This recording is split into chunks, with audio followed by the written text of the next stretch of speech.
नमस्कार, प्रणाम, जोहार। मैं हूं समीर और मेरे साथ हैं आरती सिंह। देखिए, आप कुंभ जाने की कोशिश कर रहे हैं या कुंभ जा रहे हैं, आप ट्रेन के माध्यम से कुंभ जा रहे हैं तो थोड़ा संभल जाइए, क्योंकि दिल्ली में जिस तरीके से हादसा हुआ है उसके बाद भी रेलवे स्टेशनों पे कोई सुधार देखने को नहीं मिल रहा है। राजधानी रांची का रेलवे स्टेशन है, मतलब बड़े दावे इसके बारे में होते हैं, मतलब सबसे आधुनिक रेलवे स्टेशन है, ये है 30 मारखाना है, सब कुछ है।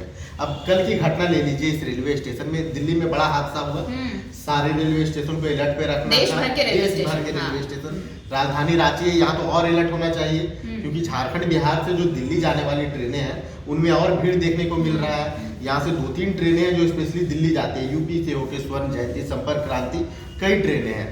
तो अब यहाँ पे अलर्ट क्या रहेगा, यहाँ पुलिस का आलम क्या रहेगा? सब यहाँ पे जो ट्रेन है जिनका रिजर्वेशन कंफर्म है वो यात्री भी ट्रेन पे चढ़ नहीं पा रहे हैं। ऐसी भगदड़ की सिचुएशन यहाँ मची कि 5 यात्री बेहोश हो गए, कई घायल हो गए, मतलब ये यहाँ का आलम था। देखिए, यही वजह रही ना जो दिल्ली स्टेशन पर जो हुआ समीर, इसी वजह से हुई ना कि ट्रेनें लेट थी, 2 ट्रेनें लेट थी, और जो 2 ट्रेन आई वो किस प्लेटफॉर्म पर आ रही है, वो अनाउंसमेंट जैसे ही हुआ तो लोगों को ये लगने लगा, कंफ्यूज हो गए कि किस प्लेटफॉर्म पे जाना है।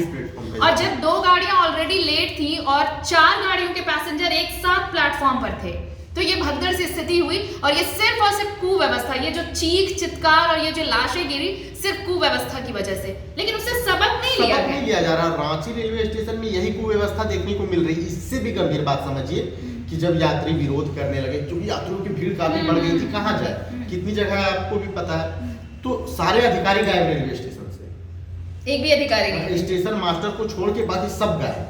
सोचिए, अब वहां पे महिलाएं धरना प्रदर्शन कर रही है क्योंकि उनकी ट्रेन छूट गई। हमने तस्वीरें देखी है, महिलाएं बैठकर रो रही है। कल हमने दिखाई वो तस्वीर, मुझे कैसे महिला रो रही है वहां पे बैठ के।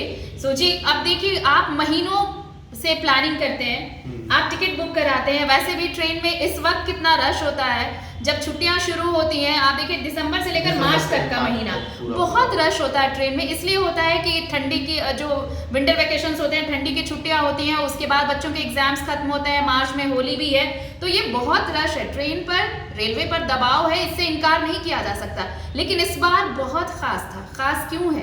क्योंकि 144 साल बाद महाकुंभ आया, ये कहकर अगर आपने पूरा प्रोपेगेंड किया है तो उसका मैनेजमेंट कौन संभालेगा? ये आपको ही संभालना। आप देखिए, धनबाद रेलवे स्टेशन का एग्जाम्पल लीजिए, वहाँ आरपीएफ और रेल पुलिस को इतने कायदे से लगाया गया है कि वो भीड़ को कंट्रोल मैनेज कर रहे हैं। जब भी यूपी जाने वाली कोई ट्रेन आ रही है, जो यूपी के रास्ते दिल्ली जा रही है, कहीं जा रही है, फिर कुंभ स्पेशल जो ट्रेन आ रही है, तो यात्रियों के साथ साथ पुलिस की भी उतनी तैनाती की जा रही है जिससे कोई भगदड़ ना हो।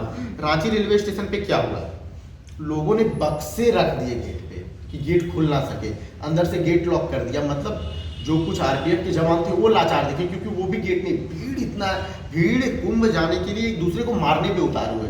ठीक है, आस्था है, आस्था पे हम कोई सवाल नहीं कर रहे हैं, लेकिन जान को जोखिम में डालकर अपने परिवार, बच्चे, महिलाएं, एक व्यक्ति 18 लोग 19 लोगों को लेके आया अपने परिवार के, भाई ऐसी क्या आस्था, कल भगवान ना करे। और कल वाली जो दिल्ली स्टेशन वाली तस्वीर आपको समीर अगर जहन में, मुझे नहीं लगता है कि जिन्होंने अपना परिवार खोया उनके लिए तो जिंदगी भर का गम है, लेकिन जिन्होंने वो लाशें देखी वो कभी उन्हें जिंदगी भर चैन से सोने नहीं देंगी। ये तस्वीरें जो आ रही हैं बता रही। लेकिन आप सोचिए कि एक बिहार से 18 लोगों की मौत होती है और बिहार से अकेले 9 लोग हैं वहां पर, 10 लोगों की मौत हुई। और नवादा से जो एक शख्स आया था अपने पूरे परिवार के साथ, बेटा लापता है, बेटी और पत्नी की मौत हो गई है, उसने पूरा परिवार गंवा दिया। सोचिए, इस आंकड़ों पे हम लोग कितना भरोसा करें, ये भी और लोग कह रहे हैं ना, लोग कह रहे हैं कुंभ में भी कि लाशें बहुत थी और गिनाए जा रहे हैं कि 18 हैं और 19 हैं। जैसे जैसे समय बीतेगा इस पे भी बड़ी खुलासे होंगे, क्योंकि कुंभ में जब हादसा हुआ तो पहले तो एक हादसे की खबर बताई गई,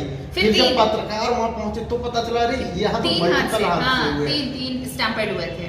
तो ये सिर्फ एक चीज समझ में आती है समीर कि अगर आप कोई बड़ा, ये महाकुंभ महायज्ञ है, हम घर में शादियां अगर ऑर्गेनाइज करते हैं, शादियां होती हैं, या फिर आप छोटा सा भी ओकेजन अगर अपने घर में रखते हैं, तो अगर 50 से 100 लोग भी आते हैं तो हम व्यवस्था करते हैं कि किसी भी तरह का केओस ना हो, लोग आए, आपाधापी ना हो, अफरा तफरी ना हो।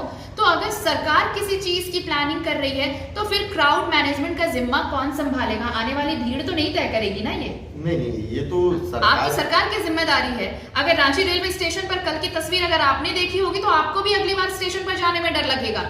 और डरिए, अगर आप स्टेशन पे अभी जाना चाहते हैं तो डरिए, बिल्कुल डरना जरूरी है। अभी अगर आप सुरक्षित रहना चाहते हैं तो आपका डरना जरूरी है। आप कुंभ जाना चाहते हैं तो भी आपका डरना जरूरी है, क्योंकि आप सड़क मार्ग से जाएं, रेल मार्ग से अंटिल अनलेस आप वहीं पहुंच रहे हैं। इतने बड़े आदमी हैं कि आप अपना चार्टर बुक करके जाएं तो बिल्कुल कुंभ जाइए।